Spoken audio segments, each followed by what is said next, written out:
बांके बिहारी के प्यार में पड़े भक्त की सच्ची कथा। मथुरा के निकट एक गांव में छोटी लड़की रहती थी। वृंदावन के निकट होने के कारण वहां से बहुत लोग ठाकुर जी के दर्शनों को जाते थे। जब वो छोटी बच्ची 5 साल की हुई तो उसके घर वाले बांके बिहारी जी के दर्शन के लिए जा रहे थे। उस समय वाहन बहुत कम थे। उनको दर्शन को जाते देख उस छोटी लड़की ने कहा, पिताजी, मुझे भी अपने साथ ठाकुर जी के दर्शनों के लिए ले चलो। पिताजी ने कहा, बेटा, अभी आप छोटे हो, इतना चल नहीं पाओगे। थोड़े बड़े हो जाओ तब तुम्हें साथ में ले चलेंगे। कुछ समय बीता। जब वो 7 साल की हुई तो फिर घर वालों को किसी कारणवश वृंदावन जाना हुआ। फिर उस बच्ची ने कहा, पिताजी, अब मुझे भी साथ ले चलो ठाकुर जी के दर्शनों के लिए। लेकिन किसी कारणवश वो उसको ना ले जा सके। बच्ची के मन में ठाकुर जी के प्रति बहुत प्रगाढ़ प्रेम था। वह बस उनका मन में चिंतन करती रहती थी और दुखी भी होती थी कि ठाकुर जी के दर्शनों को ना जा सकी। आज तक गांव में उसके सभी सहपाठी प्रभु जी के दर्शन कर चुके थे। जब वो सब ठाकुर जी के मंदिर और उनके रूप का वर्णन करते तो इस बच्ची के मन में दर्शन की ललक और भी बढ़ जाती। समय अपने पंख लगा के बढ़ता गया। कई अवसर मिले जाने के, पर शायद उसके भाग्य में ठाकुर जी के दर्शन नहीं लिखे थे। जब वो 17 साल की हुई तो उसके पिताजी को उसके विवाह की चिंता हो गई। उसका विवाह तय हो गया। संयोग कहो या उसका ठाकुर जी के प्रति प्रेम।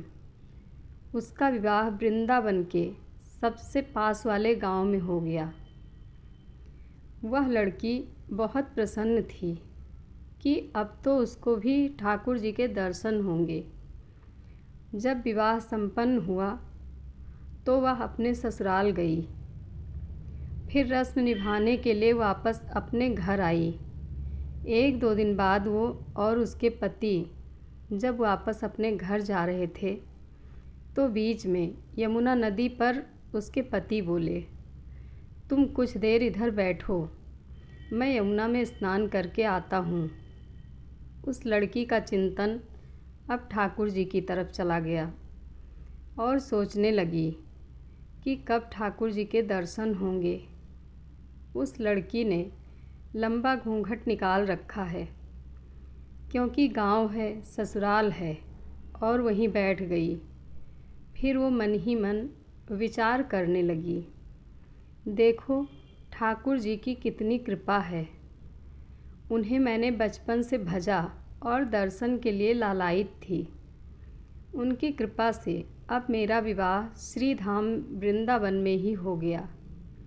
मैं इतने सालों से ठाकुर जी को मानती हूँ, पर अब तक उनसे कोई भी रिश्ता नहीं जोड़ा। फिर सोचने लगी, ठाकुर जी की उम्र क्या हो सकती है। मेरे हिसाब से लगभग 17 वर्ष के ही होंगे। मेरे पति 21 वर्ष के हैं। उनसे थोड़े ही छोटे होंगे, इसलिए वो मेरे पति के छोटे भाई की तरह हुए, तो मेरे देवर की तरह। लो, आज से ठाकुर जी मेरे देवर होंगे। अब तो ठाकुर जी से नया संबंध जोड़कर उसको बहुत प्रसन्नता हुई और मन ही मन कहने लगी, ठाकुर जी, आज से मैं आपकी भाभी और आप मेरे देवर हो गए। पर वो समय कब आएगा जब आप मुझे भाभी भाभी कहकर पुकारोगे।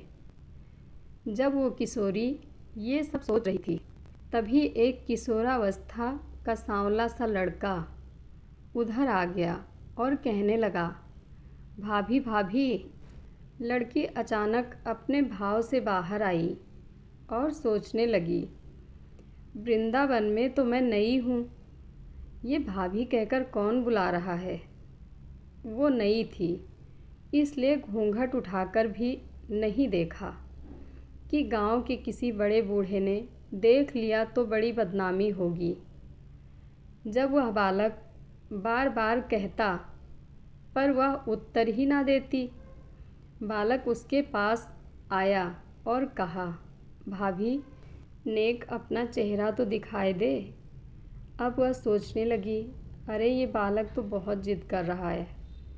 इसलिए उसने और कस के अपना घूंघट पकड़कर बैठ गई कि कहीं घूंघट उठाकर देख ना ले। भाभी, आपने ये पर्दा क्यों कर रखा है? हम तो आपके देवर हैं। उस लड़की ने उसको एक नज़र देखा, फिर कहा, नहीं, हम आपको नहीं जानते, और घूंघट ओढ़ लिया। नहीं नहीं, हम आपको नहीं जानते। आप उस गांव के हो ना, बस कुछ ही दूर में हमारा घर है। भाभी, अपना चेहरा तो दिखाओ। जब कह दिया ना हम आपको जानते नहीं, इनको पता चल गया तो बहुत मार पड़ेगी। भाभी, आप तो नाराज़ हो रही हो। देखो, हम आपके इतने प्यारे देवर हैं, आपसे मिलने के लिए इतनी दूर तक आ गए और आप हो कि बात भी नहीं कर रहे हो। क्यों, आप हमसे मिलना नहीं चाहते थे?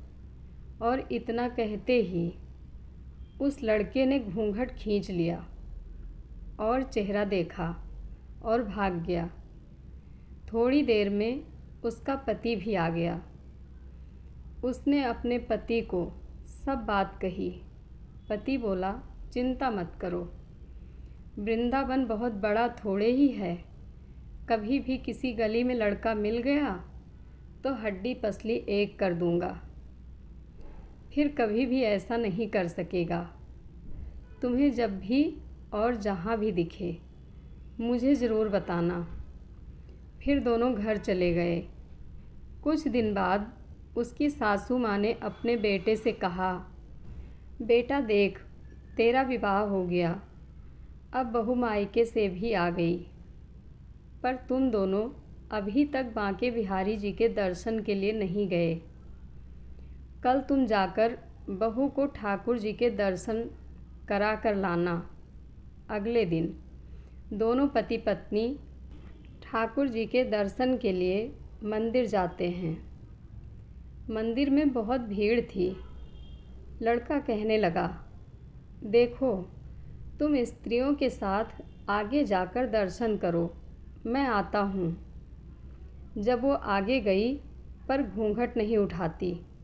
उसको डर लगता है, कोई बड़ा बूढ़ा देखेगा तो कहेगा कि नई बहू घूंघट के बिना ही घूम रही है।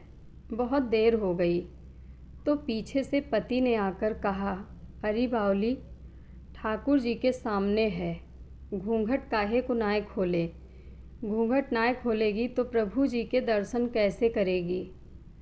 अब उसने अपना घूंघट उठाया और जो बांके बिहारी जी की ओर देखा तो बांके बिहारी जी की जगह वो ही बालक मुस्कुराता हुआ दिखा।